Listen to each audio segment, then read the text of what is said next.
المشاهدون الأكارم، سعدتم أوقاتنا أينما كنتم بكل خير. نشرة الأخبار نقدمها من الفضائية الإرتين، نستهلها بالعناوين.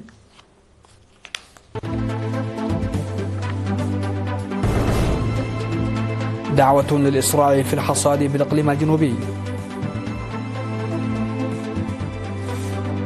تدشين مشروع مياه عدي ويلو وعدي تخالو في عرزة.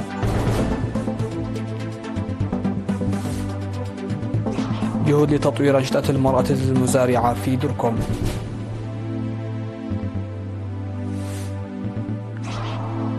رئيس الوزراء الكندي يشيد بمباحثاته مع الرئيس الصيني.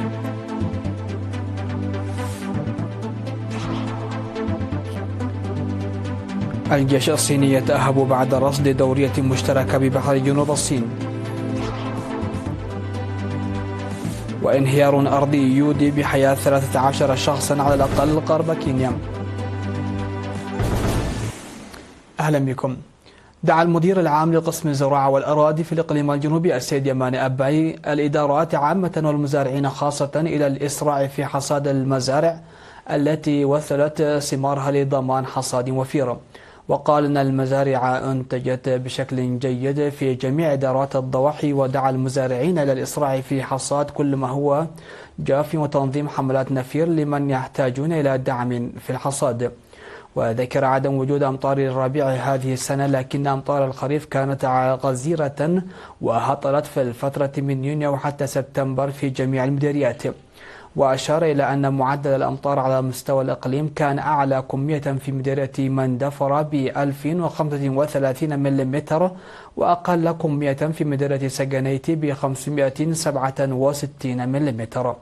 وأوضح توزيع أكثر من 500 كنتال من بذور القمح المختارة و140 كنتالا من بذور الشريف المختارة على المزارعين المتميزين. وذكر السيد يمان المزارعين بأهمية جمع بقايات المحصول للعلف الحيواني. دشن مشروع جديد للمياه في قريتي عدي ويلو وعدي تخالو في إدارة ضاحية ملاد مانتا في مديرية عرزة، يتكون من خزاني مياه بسعة 125 برميل وأربع محطات توزيع و5.4 كيلومتر من الأنابيب بتكلفة بلغت 4 مليون نقفة. وأوضح مسؤول المياه في الإقليم الجنوبي السيد كبرون مسكانا أن المشروع تم تنفيذه بالتنسيق مع إدارات الإقليم الجنوبي وإدارة موارد المياه في ماي دما وسكان القريتين ومنتسبي قوات الدفاع. وقال مدير بلدة ماي دما السيد محاري الأزار إن 70% من تكلفة المشروع تم تغطيتها من قبل الحكومة و30% من قبل سكان القريتين. وأوضح أن المشروع سيساهم بشكل كبير في تحسين الحياة المعيشية إلى جانب إرسال الخدمات الكهربائية المستدامة مسبقا والطرق الترابية والخدمات التعليمية. وأفاد مدير مديرية عرزة السيد رئيسهم كفل مريم بأن المشروع سيحل من صعوبات جلب المياه وضمان الصحة العامة، ودعا القريتين المستفيدتين على تشكيل لجان تنمية لإدارته بشكل صحيح. وأكد سكان عدي ويلو وعدي تخالو على الاستخدام الجيد للمشروع والعناية به. عقد مكتب التعليم في إقليم شمال للبحر الأحمر يومي 28 و29 من أكتوبر المنصرم في مديرية قندع بمشاركة مسؤولي التعليم في المديريات لمناقشة نتائج الامتحانات الوطنية للصف الثامن في العام الدراسي 2024-2025. وأوضح مسؤول الامتحانات الوطنية للصف الثامن الأستاذ النقد موس منقستاب في التقارير الذي قدمه بأن نسبة النجاح بلغت 58.1% بزيادة قدرها 20% مقارنة بالعام الماضي. وذكر مسؤول التعليم في إقليم الشمال للبحر الأحمر الأستاذ الرشيد محمد عثمان المعلمين وأولياء الأمور والطلبة ومديري المدارس بالعمل الجاد لضمان تحقيق أفضل النتائج هذا العام، مشيرا إلى أنه سيتم إجراء دراسة على المدارس ذات الأداء الضعيف لضمان تحقيق نتائج أفضل. ودعا إلى الدفع بأنشطة التوعية التي يقوم بها الشركاء مثل الإدارات والجبهة الشعبية للديمقراطية والعدالة والاتحاد الوطني للمرأة وكذلك الاتحاد الوطني للشباب والطلبة لضمان جودة التعليم وتحسين تحصيل الطلاب. وأوضح مسؤول مسؤول امتحانات الشهادة المتوسطة في وزارة التعليم الأستاذ هبتي أسفهم بأن 479 مدرسة شاركت في الامتحانات على مستوى البلاد، وأن النتائج أظهرت زيادة بنحو 19% مقارنة بالعام الماضي، مشيرا إلى أن المدارس التي حققت أداء جيد هي تلك التي التحق تلاميذها بمرحلة رياض الأطفال. وحثت مسؤولة فرع التقييم والامتحانات الوطنية الدكتورة حليمة محمد إلى التركيز على التواصل لما له من دور كبير في إحداث تغييرات إيجابية في أداء الطلبة ومنافستهم وتحقيق نتائج ممتازة، بالإضافة إلى تحديد التحديات ومعالجة أوجه القصور. وبعد مناقشة التقرير المقدم قدم المشاركون آراء واقتراحات بناءة. ذكرت مزارعات البساتين في دركو بمديرية ابن حيلي أنهن يحصلن على نتائج مشجعة من النشاط الزراعي بالتأطر في جمعية. وأوضحت رئيسة الجمعية السيدة قدسية رايا زراعة العشريف بالبذور التي حصلنا عليها بأسعار مناسبة من معهد حلحل للأبحاث الزراعية، ويتوقعن حصاد محصول وفير. ونصح خبير تنمية البذور السيدة مانئيل كعساي ومسؤول الزراعة السيد منقس أبي طعمي المزارعات نصحهن إلى تعزيز تنظيمهن ووجودهن لزراعة المحاصيل المقاومة للأمراض لكسب دخل مربح من المساحات الصغيرة. وأشادت مسؤولة الاتحاد الوطني للمرأة في المديرية السيدة مريم عبد الباقي بالدعم النوعي والمهني الذي يقدمه مكتب الزراعة للمزارعات، داعية المرأة المزارعة للاستفادة القصوى من الفرصة والعمل لتحسين حياتها المعيشية. من جانبهن أكدت المزارعات على العمل في تأمين مصدر دخلهن من خلال زراعة الخضروات والذرات والبقوليات.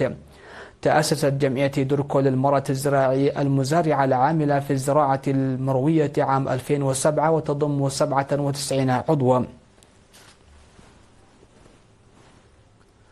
نظم فرع الكونفدرالية الوطنية للعمال دورة تدريبية ل108 من موظفي المؤسسات الحكومية ومنتسبي الجيش الشعبي، بينهم 63 امرأة، لتعزيز قدرة الموظفين على زيادة إنتاجيتهم. شمل التدريب الذي استمر 3 أشهر تكنولوجيا الكمبيوتر ومد شبكات الكمبيوتر وغيرها من المهن. وأوضح مسؤول فرع الكونفدرالية بإقليم عنسبة السيد أتو برهان قبرات في مراسم التخريج في 30 من أكتوبر أن الكونفدرالية تنظم دورات تدريبية لتعزيز العلاقات بين صاحب العمل والموظف وحماية حقوق العمال في مكان العمل. ودعا حاكم إقليم عنسبة سعادة السفير عبد الله موسى في مراسم التخريج دعا المتدربين إلى العمل لضمان خدمات مرضية من خلال الكفاءة والفعالية.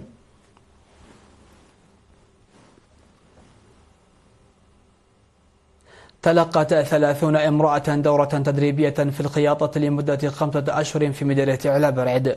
وأوضحت مسؤولة الخدمات الاجتماعية والاقتصادية السيدة ترحاس نرأيو في مراسم التخريج يوم 27 من أكتوبر أن هدف التدريب هو تمكين المرأة الراعية من اكتساب المهارات وتحقيق الاكتفاء الذاتي اقتصاديا.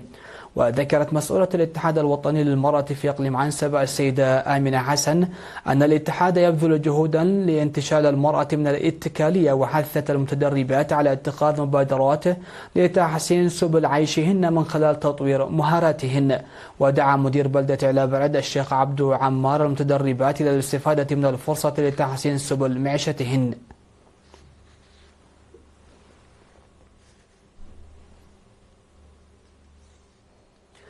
مشاهدينا، فاصل قصير من ثم نعود لمتابعة الأنباء على الصعيد العالمي، فتفضلوا بالبقاء معنا.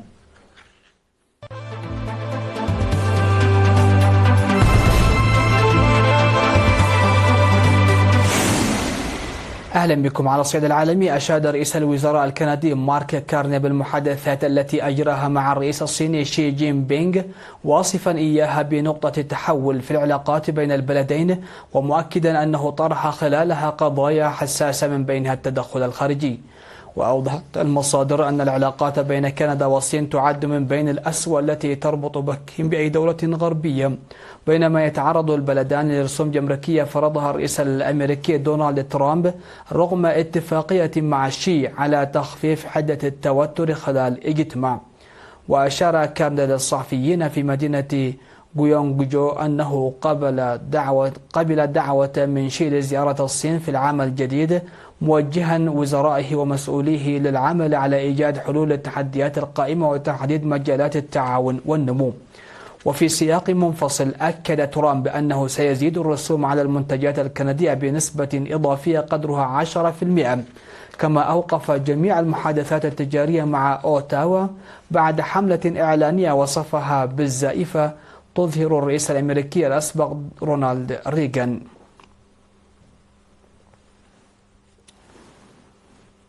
أعلن الجيش الصيني أن قواته في حالة تأهب قصوى بعد رصد دورية مشتركة نظمتها الفلبين في بحر جنوب الصين المتنازع. وقال الجيش الصيني إنه راقب وتتبع الدورية المشتركة في اليومين الماضيين، مضيفا أن الدورية المشتركة مع شركاء لم يسمهم فوضت بشكل خطير السلام والاستقرار الإقليميين، واصفا الفلبين بأنها مثيرة للمشاكل في المنطقة. يذكر أن واشنطن ومانيلا عززتا التعاون العسكري، إذ كشفتا عن خطط لتشكيل قوة عمل مشتركة جديدة في مناطق تشمل بحر جنوب الصين، وهو ممر تعبر من خلاله تجارة تتجاوز قيمتها 3 تريليونات دولار سنويا. وكانت قوات من أستراليا ونيوزيلندا والفلبين والولايات المتحدة قد أجرت تدريبات في بحر جنوب الصين. أعلنت الشرطة في كينيا أن ما لا يقل عن 13 شخصا لقوا حتفهم في انهيار أرضي وقع في وادي الصدى غرب البلاد، وذلك عقب أمطار غزيرة. وقال بيتر مولينغ قائد شرطة مقاطعة الجيو ماراكويت لوكالة رويترز أن 19 شخصا تم إنقاذهم، في حين لا يزال عدد غير معروف في أعداد المفقودين. وفي بيان رسمي أفاد وزير الداخلية الكيني كيبي شومبا موركيمين بأن طائرات مروحية تابعة للجيش والشرطة نشرت للمساعدة في جهود الإنقاذ. وقد شهدت كينيا خلال السنوات الأخيرة مئات الوفيات نتيجة الانهيارات الأرضية والفيضانات، ويرجع العلماء ذلك إلى تأثيرات التغير المناخي الذي يؤدي إلى أحداث مناخية أكثر شدة وتكرارا. كما أفاد الصليب الأحمر الأوغندي هذا الأسبوع بأن الانهيارات الأرضية في شرق أوغندا المجاورة أسفرت عن مقتل ما لا يقل عن 13 شخصا. التحمت مركبة الفضاء الصينية شينشو 21 وعلى متنها 3 رواد بمحطة الفضاء تيانغونغ بعد نحو 4 ساعات من إطلاقها بنجاح من مركز تشيوتشيون لإطلاق الأقمار الصناعية شمال غرب البلاد بواسطة صاروخ من طراز لونغ مارش 2F. ويشكل رواد الفضاء الثلاثة طاقم المهمة السابعة للمحطة منذ اكتمال بنائها عام 2022، ومن المقرر أن يحل الطاقم الجديد محل طاقم شونشو 20 الذي قضى أكثر من 10 أشهر في المدار على أن يعود إلى الأرض خلال الأيام المقبلة.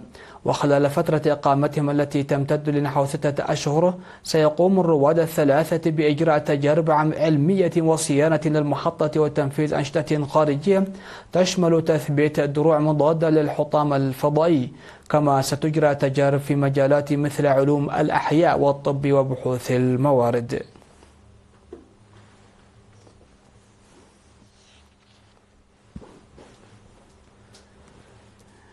مشاهدينا، نختم نشرة هذه الفترة بالتذكير بأهم وأبرز العناوين.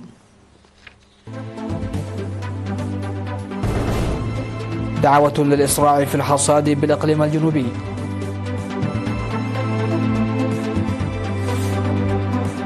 تدشين مشروع مياه عدي ويلو وعدي تخالو في مدينة عرزم. جهود لتطوير أنشطة المرأة المزارعة في دركم.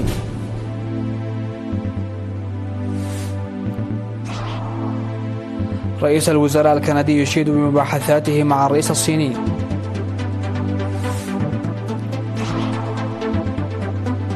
الجيش الصيني يتأهب بعد رصد دورية مشتركة ببحر جنوب الصين. وانهيار أرضي يودي بحياة 13 شخصا على الأقل غرب كينيا. سادتي سيداتي، هكذا نكون قد وصلنا وإياكم إلى نهاية نشرة هذا المساء. هذه تحيات وتحيات الفريق العامل، شكرا لحسن الاستماع والمتابعة، والسلام عليكم ورحمة الله.